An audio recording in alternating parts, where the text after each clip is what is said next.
전국의과대학교 교수협의회 최이복 교수님의 연대사가 있겠습니다. 큰 박수 부탁드립니다.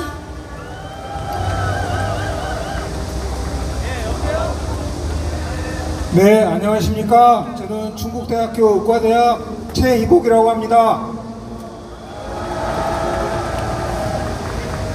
제가 지금까지 의과대학 학생들을 만난 지가 6개월입니다. 여기 오니까 학생들을 보게 되어서 참 좋습니다. 제가 준비해온 글을 좀 읽어보도록 하겠습니다. 제가 말씀드릴 내용은 지금 임상의학 교육이 현재대로라면 부실하다, 이런 내용입니다. 여러분, 지금 우리는 우리의 자녀들이 어서 빨리 그들이 원래 있었던 자리로 돌아와서 그들이 그토록 되고자 원했던 의사되는 수업을 지속할 수 있기를 바랍니다. 조속히 그렇게 되기를 기도하는 마음으로 저도 이 자리에 섰습니다. 지난 2월 6일 보정심에서 2,000명 이야기가 나온 뒤 대학 본부에 정원 신청을 합산하여 5월 24일 한국대학교육협의회가 1,509명 증원하는 것으로 발표하였습니다. 이변이 없는 한 2024 3,058명에서 4,567명이 될 것으로 보입니다. 제가 속해 있는 충북대학교는 전국 40개 의과대학 중 정원이 49명인 미니의대입니다. 저희 대학은 교육부의 감독을 받는 국립대 의대이다 보니 우겨넣기식의 증원의 가장 직접적인 피해자로 내년 76명 증원으로 입학 정원이 총 125명, 2.5배가 되었습니다. 50명 규모로 지어진 강의실에서 6세까지 200명이 한 강의실에서 강의를 들어야 합니다. 대형 강의실도 없는 상황에서 당장 내년부터 200명이 강의를 듣는다는 것이 가능하겠습니까?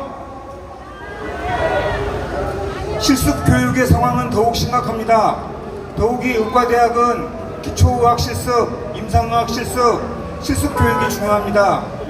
여기 계신 부모님들 중에서 고등학교 때 성문 종합영어, 안연필 3위일체 공부하신 분들 있을 것입니다.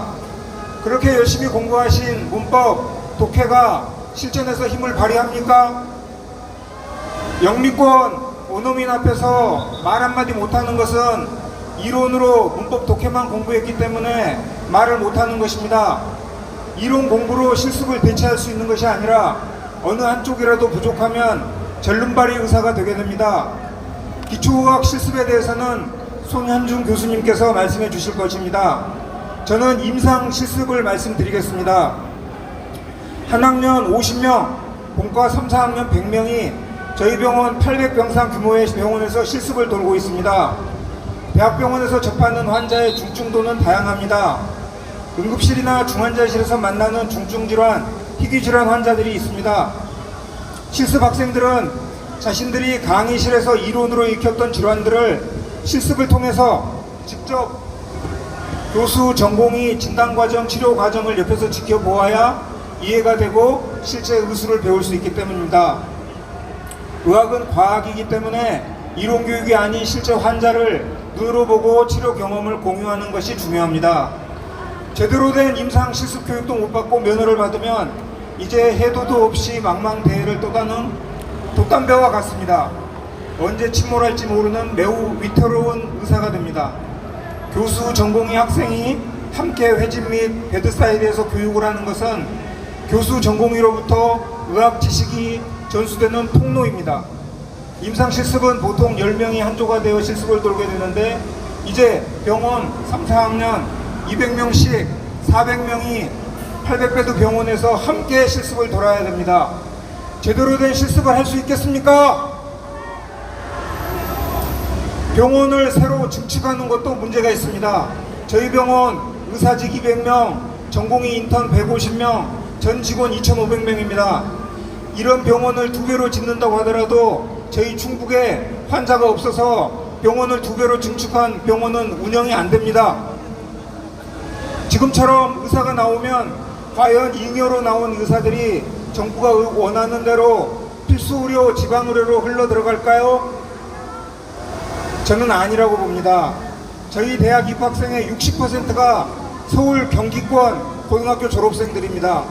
우리 대학에서 학부를 졸업하였지만 졸업 후 교육과정, 즉 인턴 34명 중 나머지 90명은 다시 서울로 돌아와서 서울에서 직장을 구하게 될 것입니다. 즉 지방대 의대에 증원을 한 효과가 결국 서울에서 활동하는 의사 수를 늘리는 효과에 불과하다는 의미입니다. 그렇다면 증원된 의사들이 필수 의료로 들러들어갈까요? 개업이들은 자신들이 진료한 내역을 매월 건강보험 심사평가원에 보험 청구를 하고 있습니다. 병원에서 청구하는 진료주료의 원가 보존율은 80%입니다. 보험 진료만에서는 적자를 면하지 못하므로 비급여 항목을 늘려서 건물 임대료, 인건비 등을 보존하여 수지균형을 맞춘다고 들었습니다. 그렇지만 필수 과목으로 개원을 하는 경우에는 비급여 항목이 적어서 현 의료보험 제도 안에서 융통성을 발휘하기가 어려운 구조입니다. 이유는 추구하는 것은 자본주의 원칙인데 지금 증원된 의사들이 지금 우리가 간절히 원하는 대학병원, 종합병원의 필수과 봉지기로 남거나 지역사회에서 필수 의료와 관련된 의료 서비스에 종사할 가능성은 없다고 해도 과언이 아닐 것입니다. 마지막으로 정부에 한 말씀 드리고 싶습니다. 이주영 의원이 말한 말을 그대로 인용하면 가진 달걀 다 깨먹고 양계장 짚는 소리를 하고 있다. 필수 의료, 지방 의료를 살린다면서 2,000명 의도 정원을 해놓고 정작 당장 현장에서 일할 예비 의사들을 다 놓쳐버리고 말았습니다. 필수 의료, 지방 의료의 부족한 인력은 현재의 의과대학 교육 역량에 맞게 점진적으로 늘려야 합니다. 그리고 필수 의료이면서 기피과인 소아과, 산부인과, 흉부외과, 일반외과 등은 왜 전공의가 지원을 안 하는지, 전문의가 된 뒤에 전문 과목을 표방할 수 없을 만큼 저의료 수가 때문은 아닌지, 필수 의료 생명을 다루는 업에 종사하면 의료사고 위험이 높게 되고 그러한 일을 하면 사고가 당연한 것인데도 그러한 희생에 대해 칭찬 못해줄 망정 악결과가 나오려고 하려다 치면 송사에 휘말리는 엄혹한 현실에 이유가 있는 것은 아닌지 다시 살펴봐야 합니다. 이런 고려 없이 입학 정원 증원만으로는 결국 지방대를 졸업한 의사들은 서울에서 전공의 수련을 거쳐서 서울 경기 의사과밀화와 의사수 증대 의료 공급 과잉에 따른 의료보험 재정만 위태롭게 할 뿐입니다. 정부가 공공의료를 살리고 싶으면 이제부터는 우리의 미료 자원에 전공의를 고용하고 교육의 질을 관리해야 합니다. 공공병원의 숫자를 늘려서 공공의료의 비중을 높여야 합니다. 긴 글 들어주셔서 감사합니다.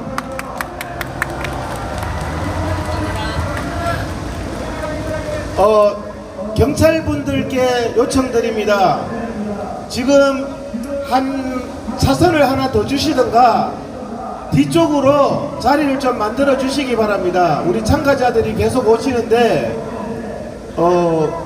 혼잡합니다. 그리고 또 더 들어갈 곳이 없으니까 한 차선을 더 주시던가, 정보관님, 경찰분들께 요청드립니다. 한 차선을 더 주시던가 뒤쪽으로 더 공간을 주시던가. 지금 오시는 분들이 계속 오시는데 오실 곳이 없습니다. 지금 경찰 관계자분들께 요청드립니다. 정보관님께 요청드립니다. 한 차선 더 주시기를 부탁드립니다. 그리고 뒤쪽도 조금 열어주셔서 뒤에까지 우리 참가자들이 가실 수 있도록 조치를 부탁드리겠습니다.